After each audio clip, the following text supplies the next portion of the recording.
वो एकदम इनके नीचे थी और अगर कोई भी इस डगमगाते हुई बोट के नीचे गिरा तो सीधा खत्म। चिल्लाते पटकते ये सभी जैसे तैसे करके बोट को एक जगह पर जाकर रुक गई। अब वो जगह इनके लिए अच्छी थी क्योंकि वहाँ पर एक दो पेड़ थे जिसमें से हर कोई अपने अपने पेड़ों पर जाकर बैठ गया क्योंकि उस बोट पर वजन कम हो गया जिससे वो सुरक्षित भी रहेगी। फिलहाल अभी इनकी नजरें घायल हुए जोनाथन पर थी जो इनके लिए सबसे जरूरी है क्योंकि इस जगह की पूरी जानकारी उसे ही है। इसीलिए असिस्टेंट दादाजी से बोलती है कि हमें किसी भी हाल में इसे बचाना होगा और तभी जोनाथन फ्लेयर बॉक्स की तरफ इशारा करता है जो पानी में था।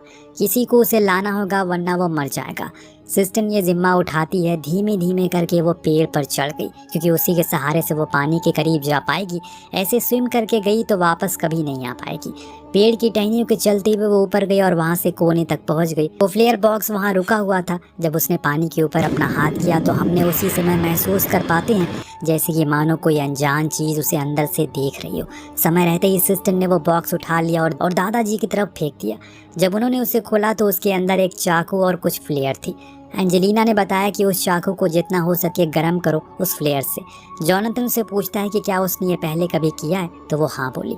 दरअसल वो एक नर्स है। जब चाकू गर्म हो गया तो उसे उसके जख्म पर लगा दिया। इससे जोनाथन को इतना भयानक दर्द हुआ कि वो बेहोश हो गया। बाद में हम सुन पाते हैं कि हैना असिस्टेंट सभी मिलकर कैसे जंगलों में चीखें मार रहे होते हैं कहीं तो कोई मदद इनके लिए आ जाए। इतने में जोनाथन को होश आया। उसने बताया कि हमारी लास्ट लोकेशन बॉस को मिल गई होगी, वो जल्दी ही मदद के लिए आएंगे। जब एंजेलिना ने पूछा कि भला तुम्हें ये चोट कैसी लगी, पानी में तो हम सब थे, तो उसने बताया कि उसने सिर्फ देखा कि कोई एक चीज बहुत ही बड़ी थी और वो अपने मुंह से उसे दबा रही थी और उसके ही ये दांत के निशान है। पर एंजेलिना का कहना था कि वो घाव तकरीबन 10 फीट का है। क्या वो दांत 10 फीट का होगा? ये तो मुमकिन नहीं है। हर कोई शांत था। सबके मन में अलग अलग ख्याल आ रहे थे। सिंसन ने उसे पूछा कि क्या हम रेडियो से मदद मांग सकते हैं। उसने कहा कि हाँ जरूर, अगर वो बोट पलटी ना होती तो। दादाजी बताते हैं कि हमें अब सारी चीज़ों को इकट्ठा करना होगा जो जो पानी में गिरी है, जैसे कि पानी, खाना और कुछ फर्स्ट एड भी, जिससे हम खुद को ज़्यादा समय तक सुरक्षित और जिंदा रख सकते हैं। बीच में हल्की बारिश भी होती है। हैना को वो बैग जिसमें स्नैक थे वो पानी में था। डियाना के सबसे करीब था। वो उसे उठाने को बोलती है पर डियाना तो अपनी जगह से अब हिलने का नाम नहीं ले रहा। इधर माइकी और उसके दादाजी उस बॉक्स को उठाने की कोशिश में लगे हैं जिसमें वाटर बॉटल थी, लेकिन वो उनसे थोड़ी दूरी पर है। तो टीम ने एक रस्सी की मदद से उसके पास लाने की कोशिश में की।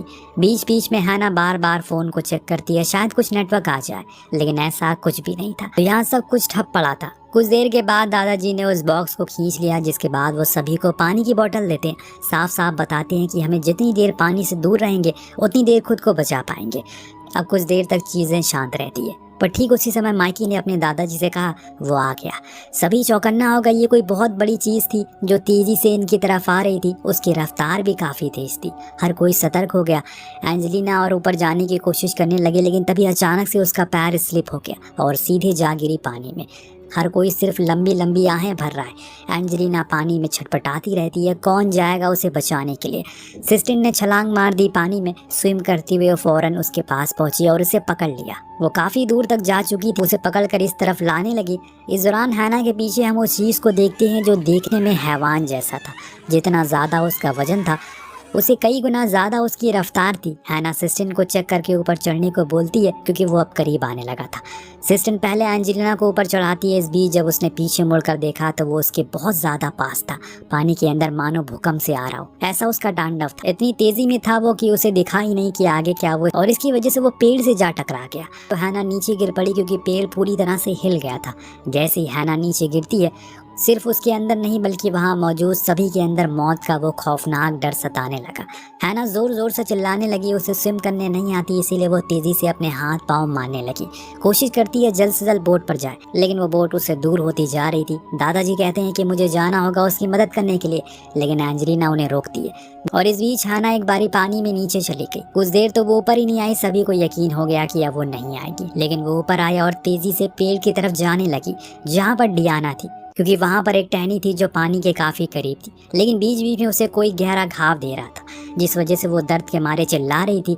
सेंसिट ने जब देखा कि वो पेड़ के करीब नहीं पहुंच पाई है तो वो खुद एक दूसरे पेड़ पर चढ़ गई, जहां से वो उसके हाथ देती है जिसे पकड़कर वो ऊपर आ सके। जब उसने उसका हाथ पकड़ा और वो उसे ऊपर खींचने की कोशिश की, उसका कंधा ही चटक गया, जिससे वो दोबारा पकड़। अब तो हैना बेचारी और डर गई क्योंकि कोई भी आगे नहीं आ रहा है उसकी जान बचाने के लिए। उसकी एक दोस्त थी, वो भी अब लाचार है। हर कोई उसे बस तेज तैरने को बोल रहा है। उसने और हिम्मत जुटाई और जितनी भी जान थी सब कुछ